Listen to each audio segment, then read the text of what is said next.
Assalamualaikum warahmatullahi wabarakatuh. Selamat berjumpa di Realita TV di acara Sarita Sarinya Berita. Kali ini kita menyoroti yang tengah menjadi perbincangan publik sejak beberapa hari yang lalu ya, tentang hilangnya nama Pak Harto dari Kepres nomor 2 tahun 2022. Seperti kita ketahui ini menimbulkan polemik khususnya antara Fadlizon dan Mahfud MD nih ya, yang sampai sempat tantang-tantangan berdebat begitu ya, tapi tampaknya nggak jadi. Dan kita akan ngobrol juga ini karena kebetulan ini saya langsung bacakan aja mungkin ya tentang Kepres ini, karena di Kepres ini disebutkan nama-nama lainnya ya, ada Soekarno, Muhammad Hatta, Sudirman, Sri Sultan Hamengkubuwono IX, tapi tidak ada nama Pak Harto. Padahal kita tahu dari dulu ya bahwa ini saya bacakan ya di poin C, bahwa peristiwa serangan umum 1 Maret yang digagas oleh Sri Sultan Hamengkubuwono IX dan diperintahkan oleh Panglima Besar Jenderal Sudirman, serta disetujui dan digerakkan oleh Presiden Soekarno dan Wakil Presiden Muhammad Hatta. Udah nggak ada nama Pak Harto. Inilah yang menjadi polemik mengapa dihilangkan, meskipun kata Mahfud MD ini ada di naskah akademis begitu ya. Orang jadi berspekulasi ini ada apa sih sebenarnya begitu ya. Dulu kita tahu ada patung diorama di Kostrad dihilangkan begitu ya. Sekarang ini ada apa begitu ya. Fadlizon meminta agar Kepres ini direvisi. Kita sudah terhubung dengan Fadlizon sendiri. Halo, Assalamualaikum Bang.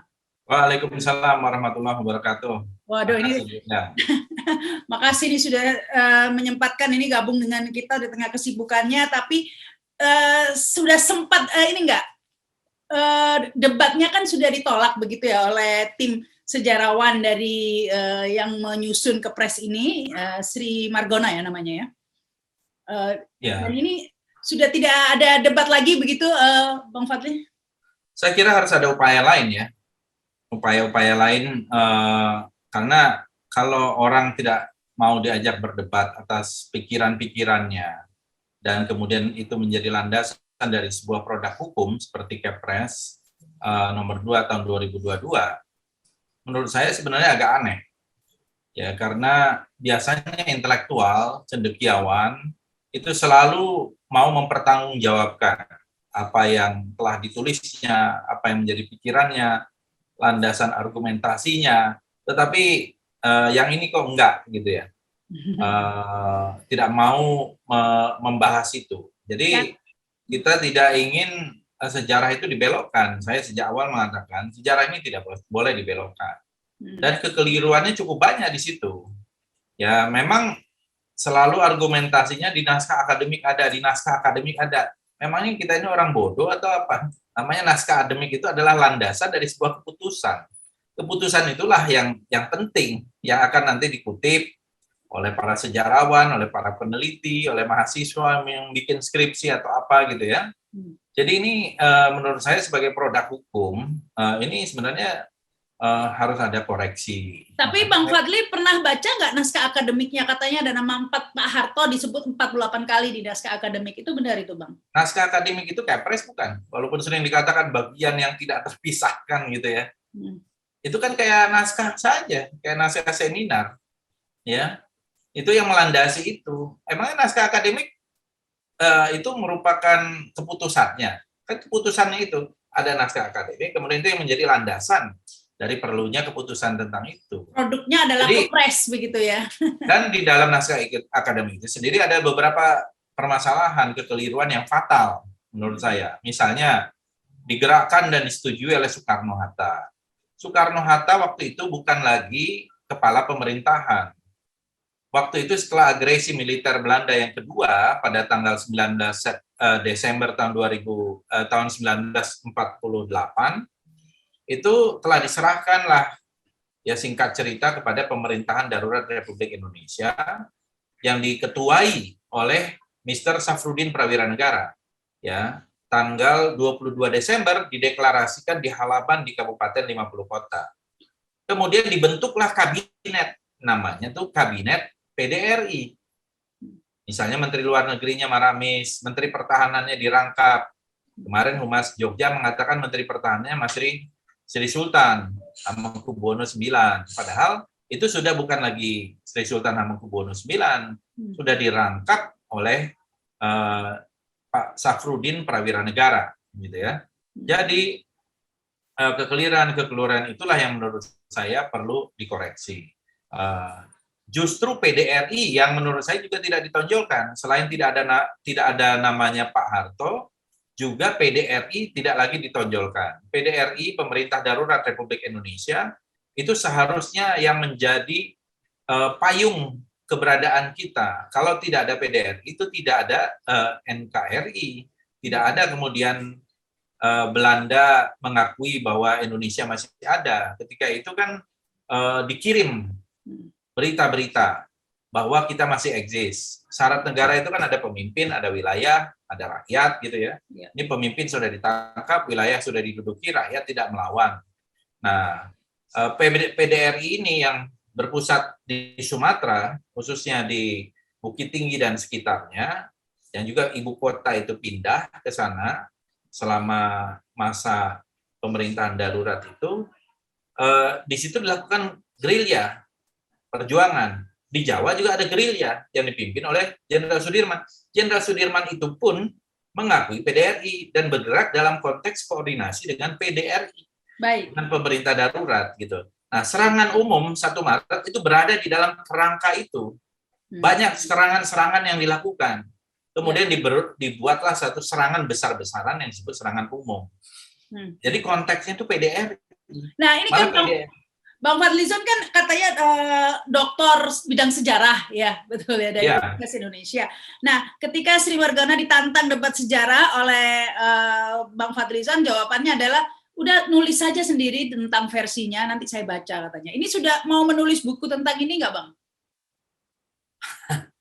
Saya itu meneliti dan mengalami pembicaraan, percakapan dengan banyak saksi sejarah.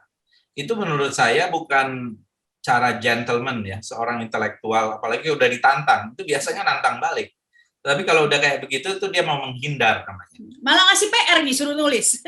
Gitu loh. Jadi sama, kalau nggak salah ini juga orang yang sama, waktu itu tidak bisa membedakan keris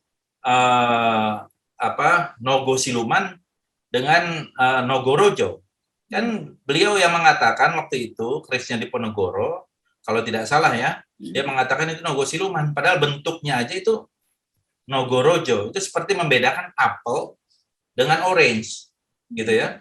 Semua orang tahu bahwa itu orange, tapi dia bilang enggak, ini apel, kata dia gitu. Jadi itu sebagai contoh. Jadi orang itu mungkin nggak kompeten, ya mungkin dia menelitinya bidang lain, tapi tidak kalau nggak kompeten, mengapa dijadikan ini tim sejarah dari pembentukan Kepres ini ya? Ya salah yang memerintahkannya. Siapa yang memerintahkan tim itu? Harusnya kan orang yang punya keahlian.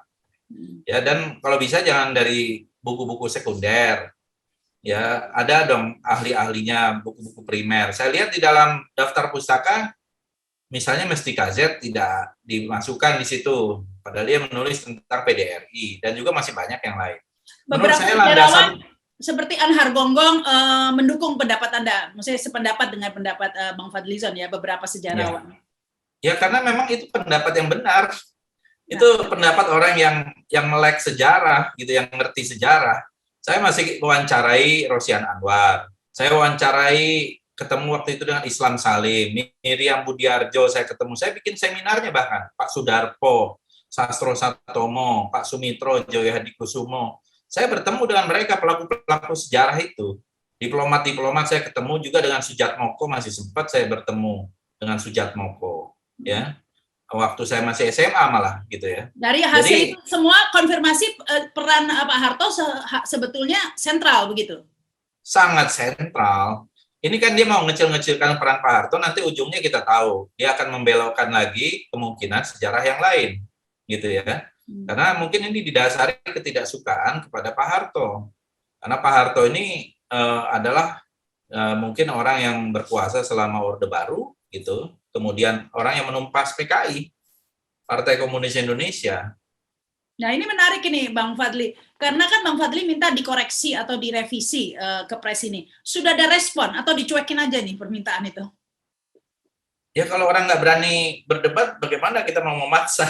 ya kan? Biar saja publik yang menilai bahwa memang orang itu tidak kompeten gitu di bidangnya.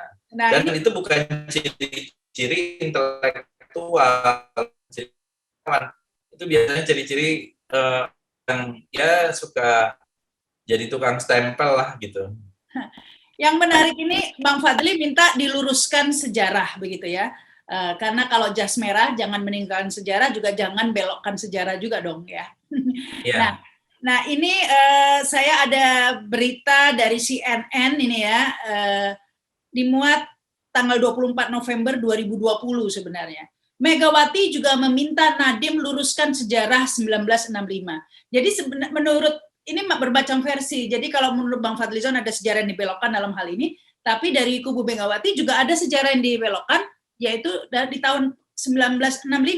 Menurut Megawati saat itu ada upaya desoekarnoisasi gitu ya. Sama persis Soekarno dikecilkan begitu perannya. Ini menurut Megawati. Jadi meminta Nadiem Makarim untuk meluruskan sejarah tentang Bung Karno ini. Menurut Bang Fadlizon bagaimana? Kalau menurut saya peran Soekarno, terutama Soekarno dan Hatta sebagai sebagai duit tunggal gitu ya, itu tidak ada yang bisa menggantikan. Itu jasanya sangat besar. Ya, Bung Karno sebagai proklamator, Bung Hatta sebagai proklamator, itu tidak bisa diganggu gugat lah gitu ya, karena itu cuma satu kali di dalam perjalanan sejarah bangsa proklamasi itu.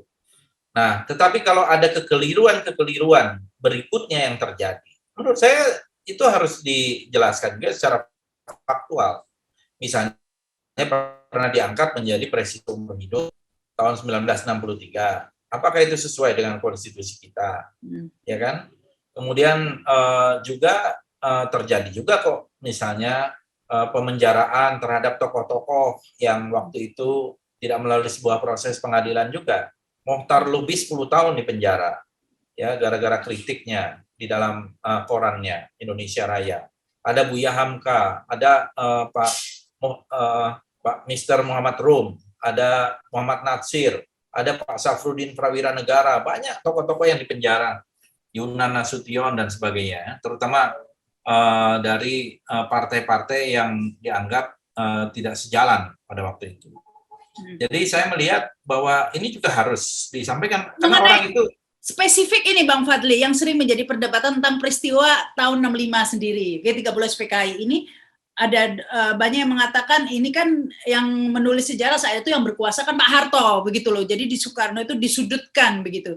Jadi menurut Megawati di sini perlu diluruskan terkait peristiwa. Makanya disudutkan di bagian yang mana, ya kan? Pada bagian apa disudutkan? Karena menurut saya melakukan pemberontakan itu kan PKI. Sebenarnya Bung Karno secara tidak langsung juga dikudeta oleh PKI. Jadi PKI ini melakukan satu upaya ofensif mendahului, ya, karena Bung Karno dianggap waktu itu sakit. Kemudian kekuatan-kekuatan de facto yang ada itu selain Bung Karno tentu sebagai pemimpin besar, sebagai presiden seumur hidup waktu itu, di sebelah kanan ada TNI Angkatan Darat, di sebelah kiri ada PKI, partai yang waktu itu juga sudah besar. Nah, mereka beranggapan kalau Bung Karno terjadi apa-apa, karena beliau sedang sakit yang parah, ya dulu Anwar Sanusi mengatakan bumi Ibu Pertiwi hamil tua. Saya ada itu, koran-korannya aja ada. Koran-koran PKI itu saya merupakan bukti sejarah bagaimana mereka yang mendahului, mereka yang mengisukan Dewan Jenderal, mereka membunuh para jenderal. Jadi mereka mengkudeta, besoknya Untung sudah mengatakan bahwa yang memimpin sekarang ini adalah Dewan Revolusi. Dan dialah Dewan Revolusi. Nama Bung Karno aja tidak disebutkan lagi di dalam Dewan Revolusi itu. Jadi Bung Karno sendiri sudah dikudeta pada hari itu oleh Untung. Tidak disebutkan lagi. Dan saya kira ini kalau menurut salah satu versi, buku itu yang membuat Bung Karno juga jengkel. Gitu ya.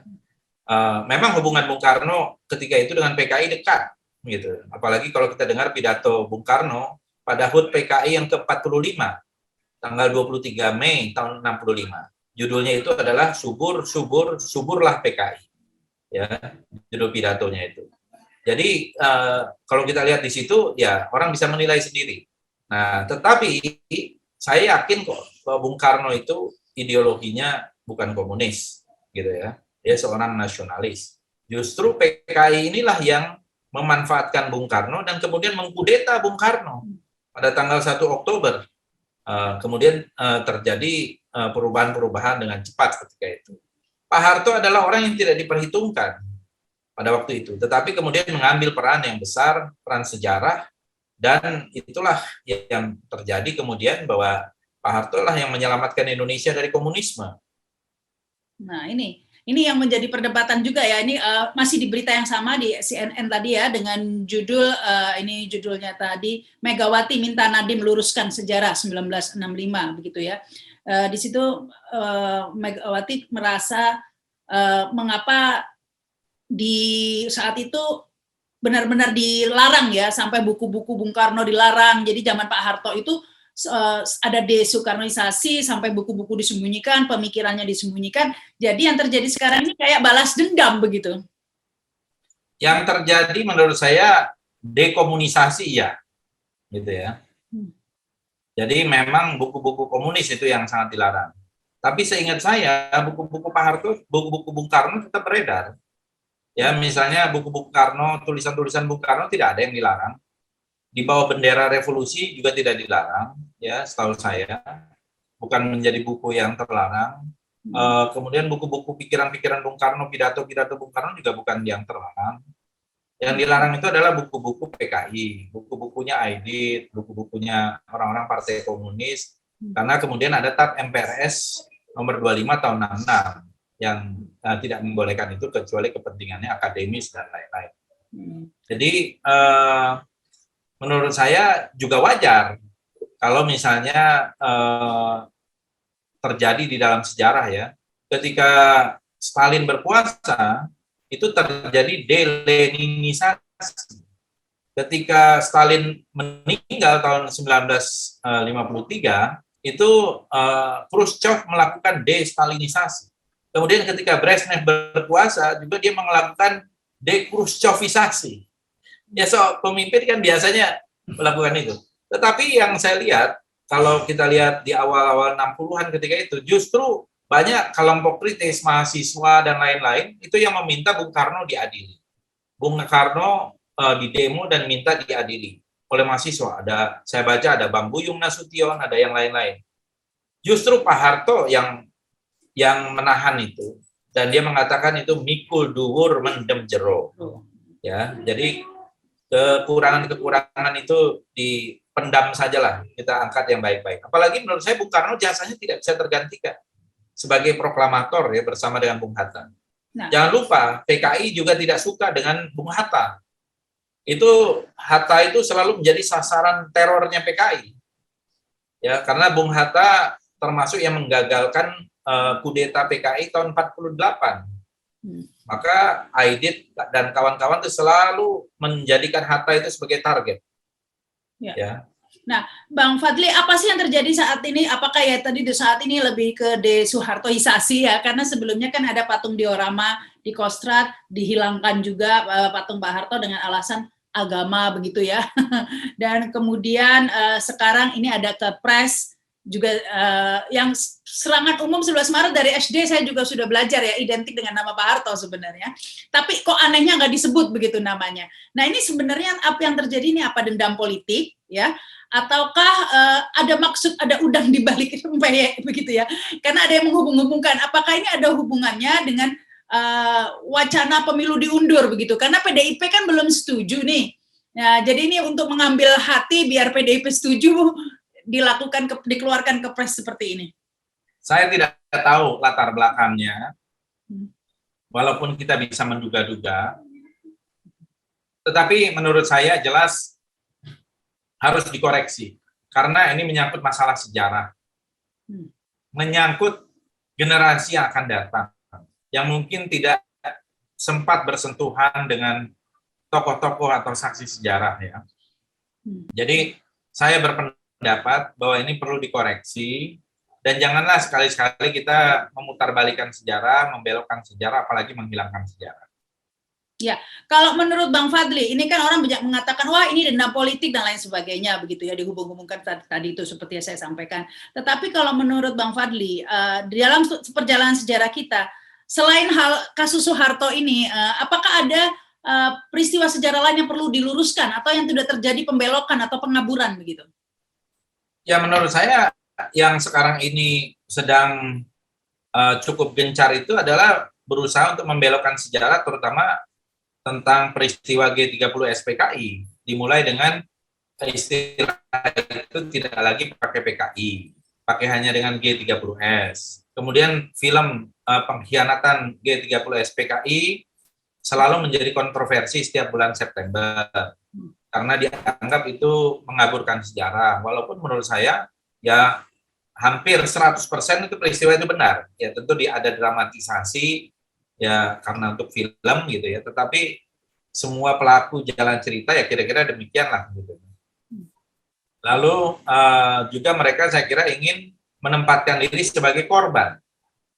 Ada upaya menempatkan PKI sebagai korban, ya, bukan sebagai pelaku kudeta. Bahkan tidak mau mengatakan kudeta. Bahkan ada yang berpendapat Pak Harto lah yang melakukan kudeta. Jadi pendapat-pendapat konyol seperti itu untuk mengaburkan sejarah sehingga orang ragu terhadap apa yang terjadi di masa lalu. Ini menurut saya berbahaya, ya, karena pandangan-pandangan yang dipertajam seperti itu bisa memecah belah bangsa. Selain itu juga pemecahan belahan bangsa itu bisa berakibat fatal.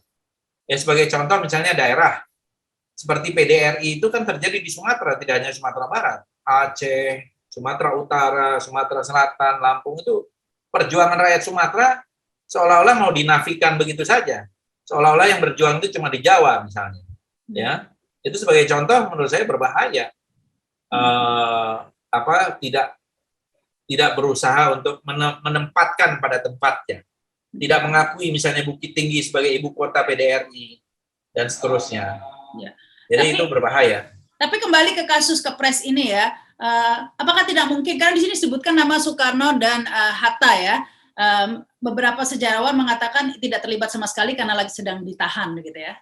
Saya yang mengatakan itu. Ya, ada sejarawan lainnya juga termasuk Bang Fadlizon mengatakan hal itu. Nah, tetapi ada yang mengatakan juga bahwa waktu itu Sri Sultan IX berkunjung dan kemudian mungkin memberi arahan begitu, seperti itu.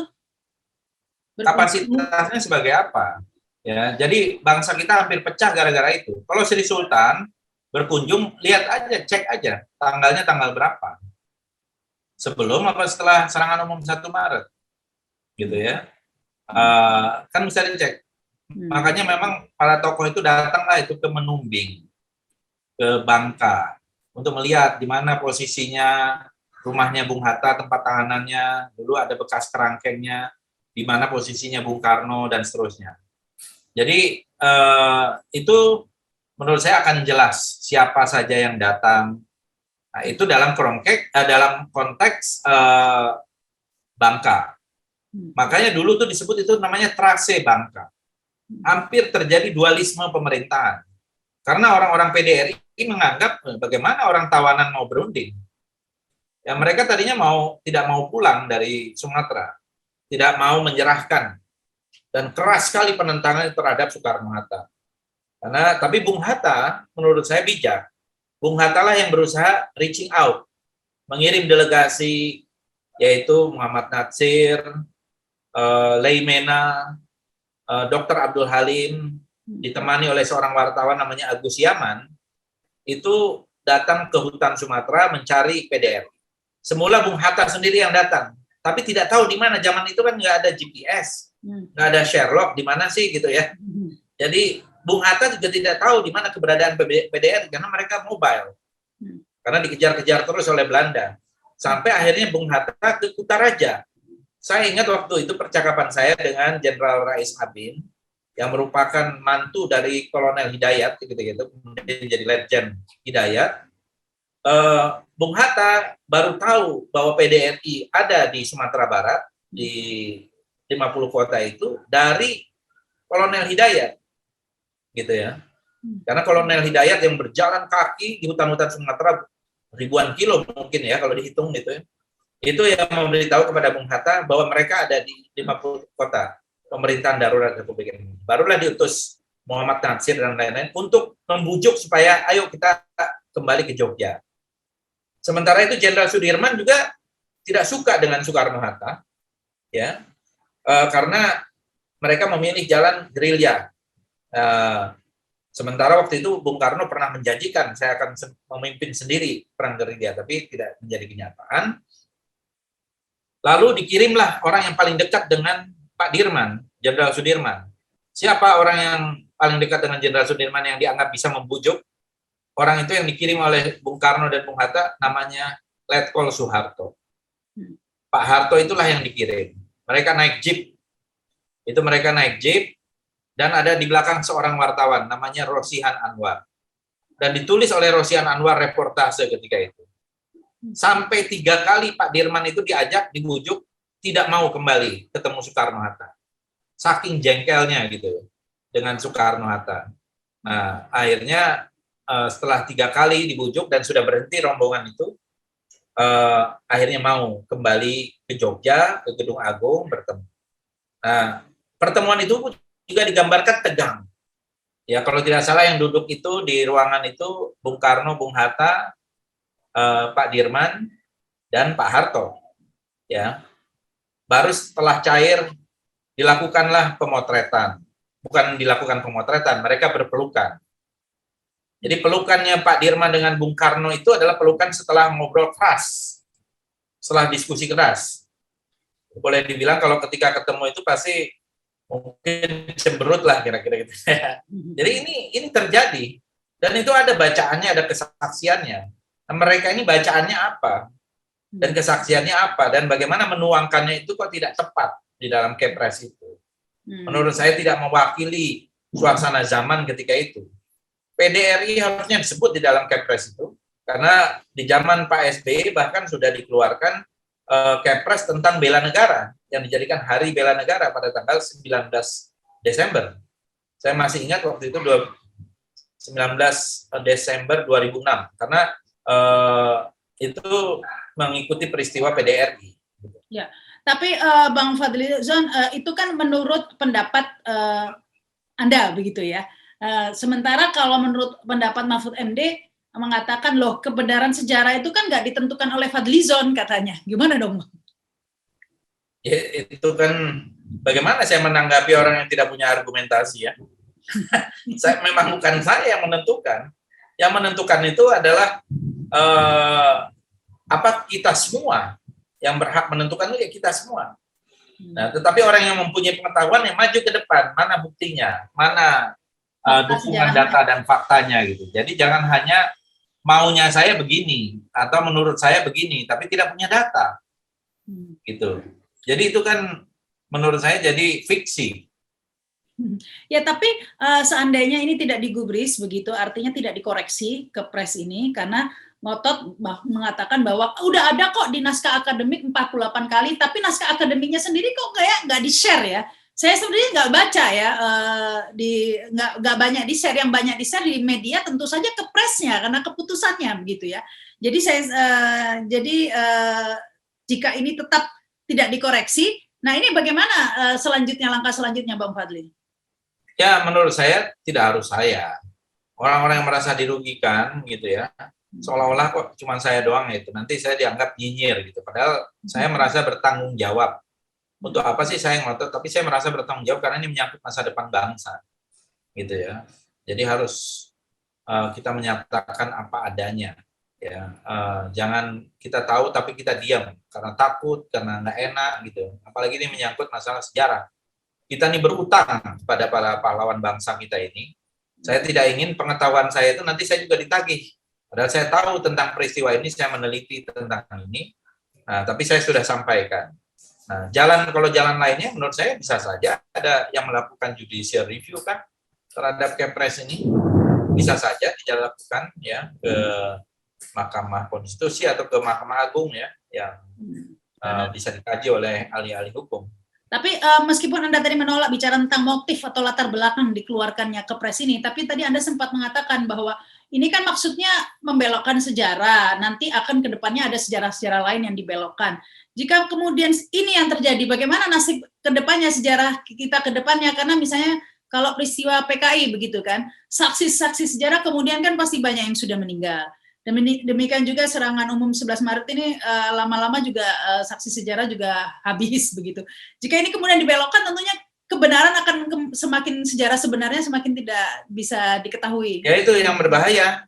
Jadi menurut saya itu bertentangan dengan Pancasila, persatuan Indonesia, gitu ya. Kita ini mau mempersatukan Indonesia, tetapi cara-cara membelokkan sejarah itu bisa memecah belah Indonesia. Ya, karena menurut saya apa yang sudah ditulis itu bisa saja ada yang keliru, tapi pada bagian mana?